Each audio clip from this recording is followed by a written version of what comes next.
Hello అండి, అందరికీ ఎలా ఉన్నారు? బాగున్నారా? నేనైతే చాలా బాగున్నానండి. ఇది వచ్చి మండే రోజు వ్లాగ్ అనమాట. మండే రోజు బ్రేక్ఫాస్ట్కి అలాగే ఆఫ్టర్నూన్ లంచ్కి ఏమేమి ప్రిపేర్ చేశాను ఈ వీడియోలో చూసేసేయండి.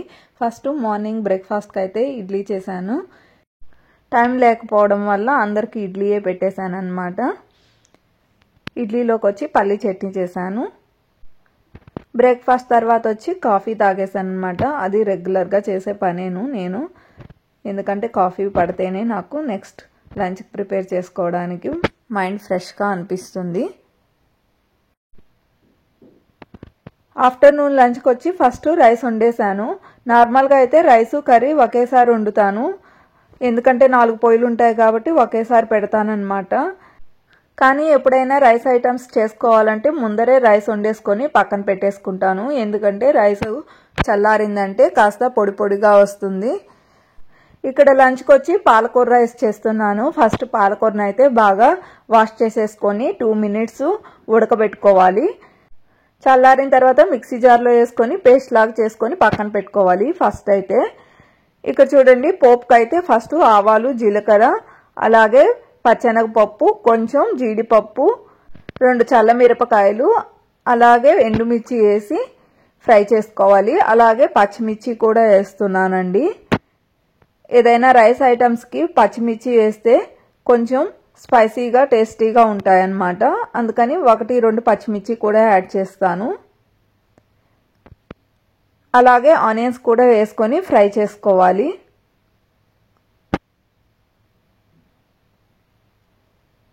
ఇవి ఫ్రై అయిన తర్వాత టేస్ట్కి సరిపడా ఉప్పు అలాగే కొంచెం పసుపు వేసుకొని ఒకసారి బాగా కలిపేసుకోవాలండి.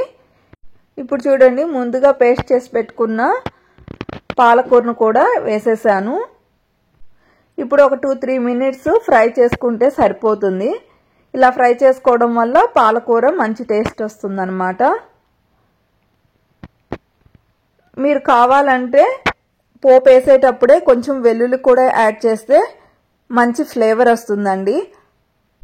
ఇలా పాలకూర ఫ్రై చేసుకునేటప్పుడే కొంచెం జీరా పౌడరు, ధనియాల పౌడర్ కూడా యాడ్ చేశాను.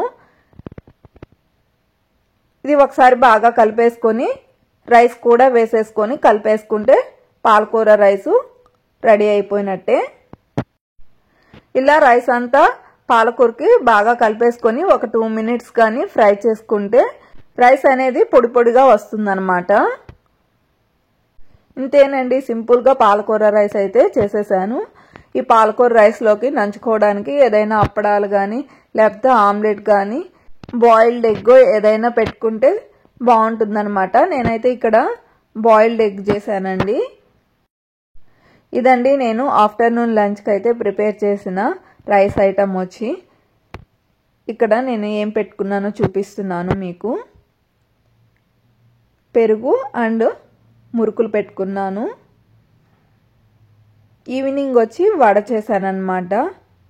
ఇది వచ్చి మినపొడ చాలా సింపుల్గా చేసేసుకోవచ్చు. జస్ట్ మినపప్పుని మిక్సీ పట్టేసుకొని ఉప్పు, ఆనియన్స్, జీలకర్ర, అలాగే కొంచెం పచ్చిమిర్చి కానీ ఎండుమిర్చి కానీ కొంచెం కరివేపాకు వేసేసుకొని కలిపేసుకొని vada చేసేసుకోవడమేను.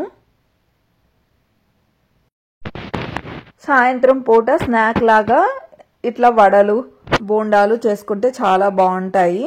Mostly oil food morning టైంలో అస్సలు చేయను, ఎప్పుడైనా ఈవినింగ్ టైంలో ఇలా స్నాక్స్ లాగా చేస్తానన్నమాట.